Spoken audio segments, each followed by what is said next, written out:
Well, it is youth intake here at High-End. Actually, it's about 4 days past youth intake. I missed the announcement. And plus, there's no little icon that shows up on the side anymore that says, hey, you have a youth intake. I don't know if that's a Spain thing or what, but we'll take a look at our youth intake, which frankly isn't all that great, and then look at what I've done on the spreadsheet. It's not going to be a long video today. So, my name's FM20, and it's time to get Réal.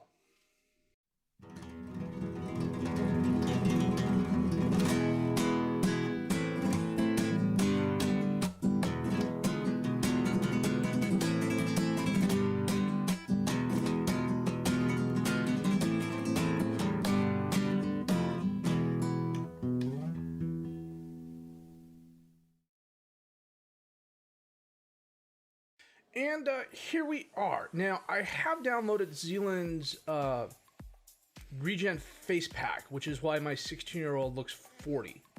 It's a quirk in the thing. They're working on an XML to try and get the faces a little bit more matched. But you know, I'd much rather like seeing a face, any face, as opposed to just a blank nothing, like up here at the top. So the first in our best prospect probably is Alexander, or probably Alejandro, a defensive midfielder. Yeah, he's a bit beefy looking for a 17-year-old. 1-star current ability, 4-star potential ability. The 15 determination's nice. The decisions are nice. The composure's nice. Technically, he's not bad where it counts for a central midfielder. 9 first touch, 10 marking, 13 tackling, or 13 technique, 10 tackling. The physicals aren't the best, but he could get better. 4-star current ability, it's we'll see what happens in 2 years after some time on the under 19 and the B squad. Next in, Famara Diallo, a goalkeeper, 1-star current ability, 4-star potential ability, 16 years old, pure goalkeeper. The 3 determination is an absolute killer. Technically, he's great.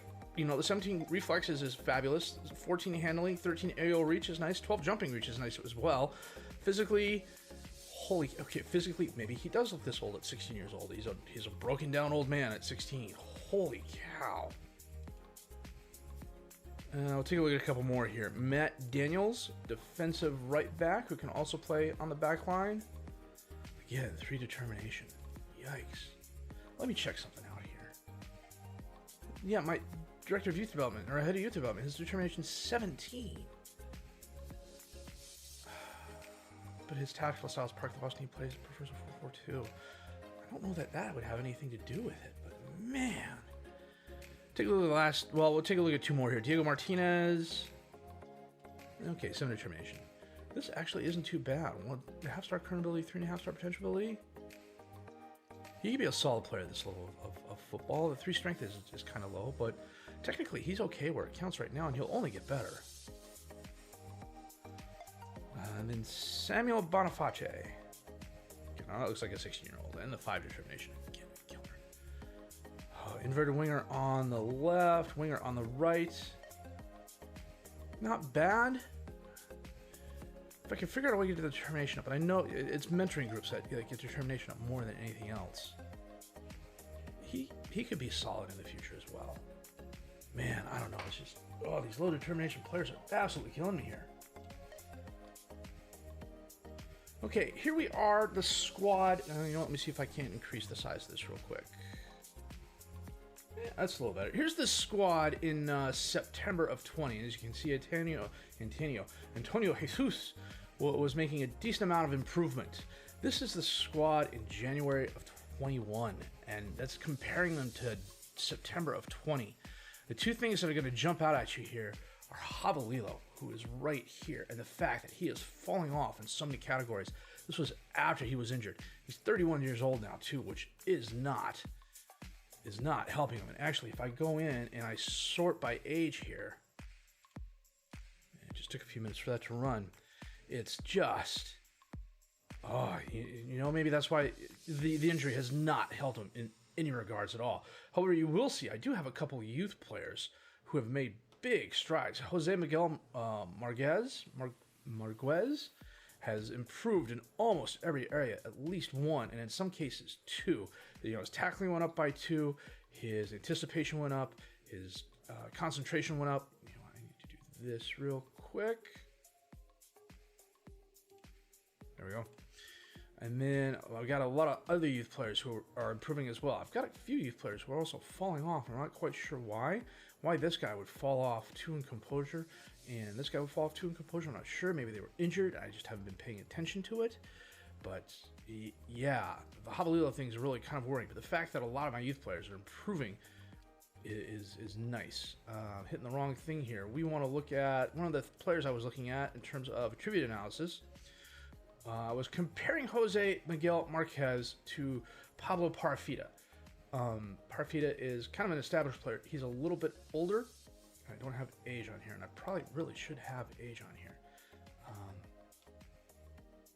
This was both of them in January of 2021. As you can see, Parafita is better in terms of aerial and speed, but Marquez is not that far behind him. One of the things I did want to highlight is down here, the improvement Marquez has made from October of 19 to January 2021. So as you can see, he's improved in almost every area since joining the club. And this is probably the one area of the spreadsheet I'll use more than anything else, because I can also see the attribute analysis up here as well. Who was the other player we were looking at? June 20, no, I want January. Was it Marquez? Yeah, it was Marquez.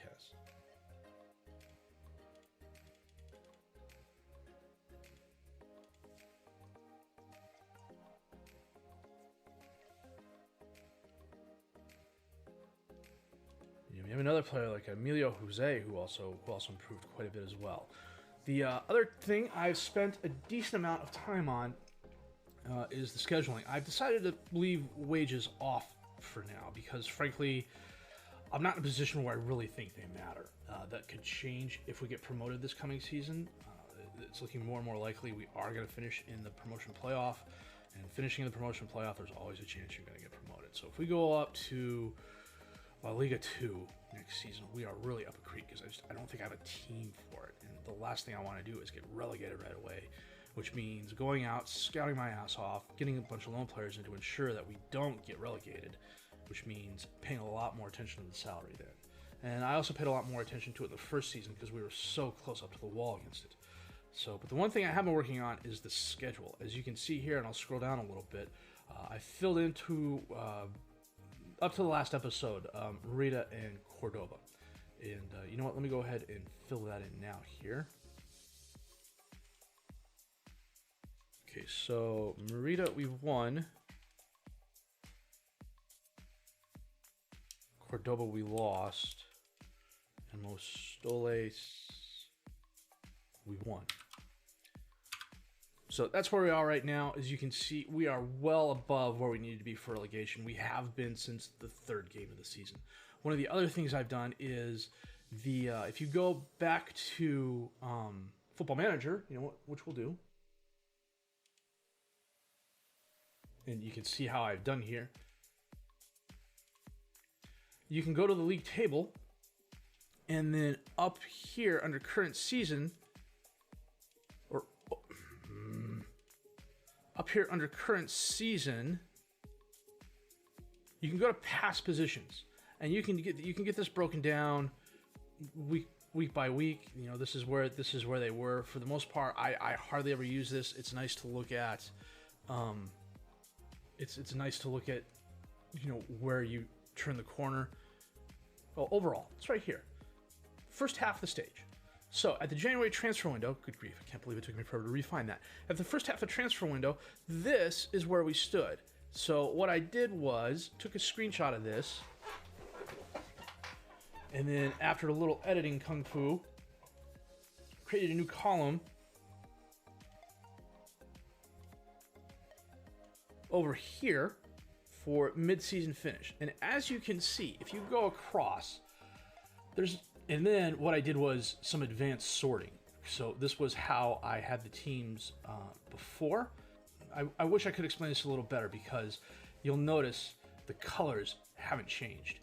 So it's a sorting thing more than anything else. But what I did was I sorted here based on, I'll be honest with you, I can't remember how exactly I sorted this. I remember I sorted this part first and then sorted this to match that.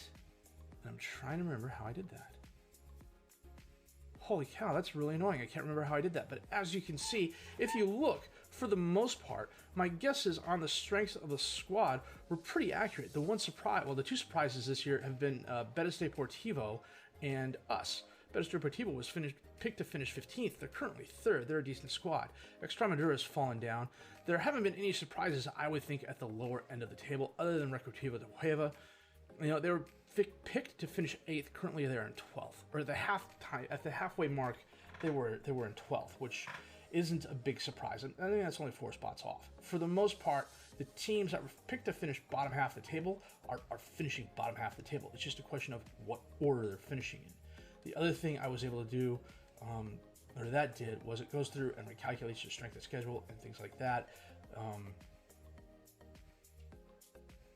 It didn't change the formatting on the colors because those are not part of a formula. I went in and did that by hand, which is why those colors haven't changed and they haven't changed over here. If I wanted to go back and reformat this, you know, make Betis Deportivo red, you know, as an example, I'm just gonna make them yellow real quick, and we're looking at Betis Deportivo right here. It's my next game. If I make that yellow, I click off, does that make that yellow?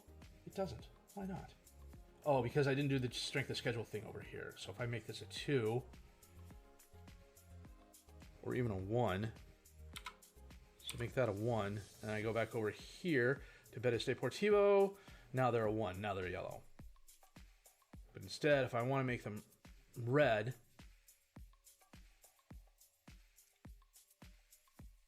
you know, I would make them red and change their strength of schedule back to 3 there by undoing it, and then I would have to physically make them red here. But just for my own sake, what you'll notice is because they're now a 3, they've automatically and I'm pointing to the screen here. What you'll notice is because I've changed them to a 3 based on where they finished, and this column here is the column that hasn't changed. So yeah, I'm not quite sure what I did to get this. I wish I could remember it and show you guys, because I remember thinking, oh, this will be really hard, and it really wasn't. It was just a matter of probably copying. No, it wasn't copying and pasting. Good grief, I wish I could remember that. I'm going to harp on that for a while, I swear. But as you can see, it's taking into account now where they are now at the halfway point of the season. So, as you can see, you know, if you take into account where we were at the half part of the season, the first part of the season was supposed to be rough for us. We finished way ahead. The second part, third part, and fourth part, not so much. The last part of the schedule isn't all that great. We're actually playing a couple of pretty strong teams, a couple of decent teams, and then a bunch of not so decent teams, which is why I think we're going to finish in the promotion playoff, and I'm not really looking forward to that. How did I do that? I wish I could remember. Oh, I know what it was. So you go here, you select what you want, and then you go to data, sort, and then you want, you're not going to see my specialized column up here, but you're going to want to sort by column P, which is projected finish.